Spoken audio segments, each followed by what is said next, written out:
de forme. Derrière vous, je vois un drapeau français. Est-ce que vous avez également un drapeau européen qu'on ne voit pas à l'image ou c'est uniquement le drapeau français derrière vous? C'est uniquement le drapeau français. Et, Pourquoi? et Pourquoi le tableau à côté, qu'est-ce que c'est? C'est ma mère. D'accord. Je vais pas t'allumer quand même. Surveille autre chose. Tu jouais à quelle place, toi? J'étais milieu récupérateur. Ah oui? Verratti. Ah oui, ou Peut-être une Sinaguel, tu te rappelles? Il y a peut-être une instituteur. Attends, il est mieux celui-là? Oui. Non, je veux pas vous tirer dessus, vous inquiétez pas. Ah, il est mieux celui-là. Moi, je jouais ailier droit ou avançant. Je considère que l'Europe n'est pas une nation,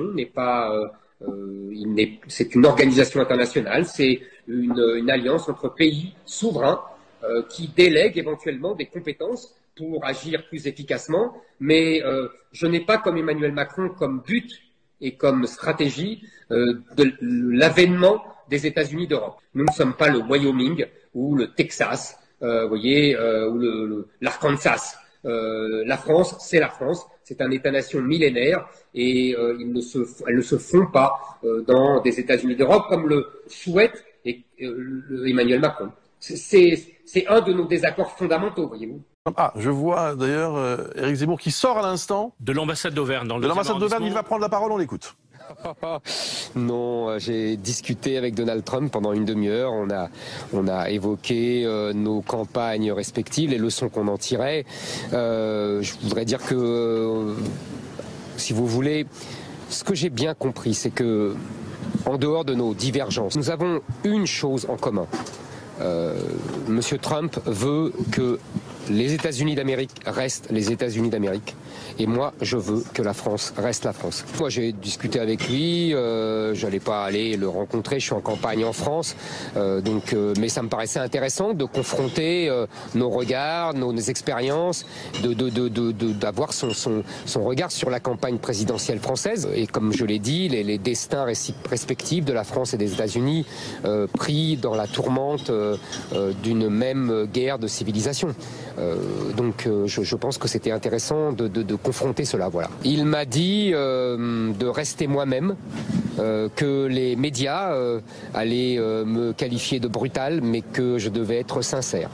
Et que l'important, c'était de garder ma sincérité. Et je pense qu'il a raison. Merci beaucoup. Merci à vous. Par là, monsieur. Par là. Je voulais venir à Saulieu parce que d'abord, j'aime cette région, j'aime le Morvan. Sur un plan de la beauté des paysages. Moi, vous savez, je suis très sensible à la beauté des paysages, c'est pour ça que je déteste toutes ces éoliennes qui gâchent le paysage partout quand on va en France. C'est d'abord une réflexe esthétique. La France, c'est pour moi d'abord un beau pays, un pays magnifique, que ce soit par le patrimoine naturel ou le patrimoine architectural, évidemment. Si vous voulez voir mes amis, je voulais parler avec eux de la protection. De la protection des Français, de la protection du territoire, de la protection des petites villes de campagne, de la campagne, tous ces sites, de ces centres-villes avec les petits commerces, de la natalité dans ces campagnes. Je veux changer complètement l'ordre des priorités. Depuis 30 ans, on a tout sacrifié aux métropoles, que ce soit les centres-villes ou les banlieues. Et je veux privilégier les campagnes, que ce soit en arrêtant la création de grandes surfaces à l'entrée des villes, que ce soit par une politique nataliste avec ma prime de 10 000 € pour remettre de la vie dans les campagnes. Vous voyez, c'est pour ça que je viens voir ces paysages magnifiques et qu'on va aller à Saulieu, une petite ville splendide avec ses belles maisons, avec sa gastronomie, avec tout ça. Vous voyez, tout ça c'est la France. Tout ça c'est l'âme de la France. Et on l'a complètement oublié, on l'a négligé, on l'a méprisé. Moi, je ne l'oublie pas, je ne la néglige pas, je ne la méprise pas, au contraire.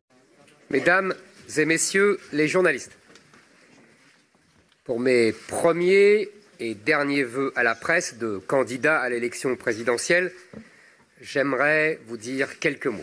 Et d'abord, je suis heureux de vous présenter ce qu'on ne vous présente plus, Philippe de Villiers, Laurence Trochu et Guillaume Pelletier, dont je suis très fier. Dans un an, jour pour jour, je vous inviterai à l'Élysée et nos relations ne seront plus les mêmes.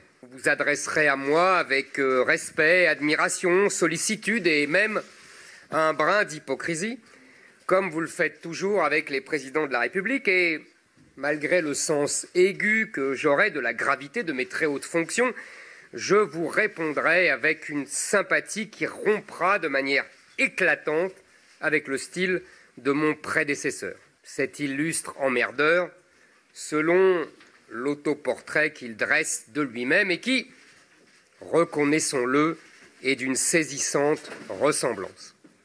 Quand vous dites qu'il faut des établissements spécialisés pour certains enfants handicapés, quel type de handicap? Une des professeurs a évoqué la question des enfants handicapés et qu'on mettait dans des classes avec d'autres enfants. Et j'ai dit, mais comme d'habitude, on prend une phrase qu'on extrait et qu'on fait polémique autour, j'ai parlé effectivement de cette obsession de l'inclusion. Qu'est-ce que je voulais dire? En fait, j'ai discuté avec beaucoup de familles. Avant, je ne dis pas ça, je ne sors pas ça comme ça. Et effectivement, qu'est-ce qu'elles me disent, toutes ces familles? Elles me disent qu'il y a, par exemple, des enfants qui ont un handicap physique. Et ceux-là, ils sont le plus souvent à l'aise avec les autres enfants, même si ça pose quelques problèmes. Mais bon. Et puis, il y a des enfants qui ont un handicap mental. Selon les handicaps, ça peut poser d'énormes problèmes. C'est ceux-là que ces enfants-là, visez entre guillemets. Et bien sûr, je ne les vise pas, bien sûr. Non, j'ai compris. C'est ceux-là que vous C'est ceux-là que vous mettez en effectivement, avant. selon les enfants, les familles me disent c'est une souffrance terrible pour ces enfants. Et donc, ceux-là, il faut soit les mettre dans des classes spécialisées au sein des établissements normaux, ordinaires, c'est-à-dire les fameux Ulysse, on appelle ça, ou alors des établissements spécialisés. Et les mecs, ils me tiraient le maillot. Exactement. Ils me tiraient le maillot en permanence. Et alors moi, je passais mon temps à donner des coups. Et ton truc, c'était le centre nickel. Alors moi, je faisais soit, tu vois, soit on me lance, donc je vais toujours plus vite que le mec. S'il m'attrape pas. Ouais, encore un texte sorti de l'enfer comme si je m'appelais Belzébuth. Mec, c'est sûr, je les baisse dur, tes freestylers, je les éduque. Chacune de mes punch, je vous défigure. J'ai capté le truc, je vais viser le but. Tête de rappeur dans le réticule, je les destitue, je sais ce qui tue. Wow.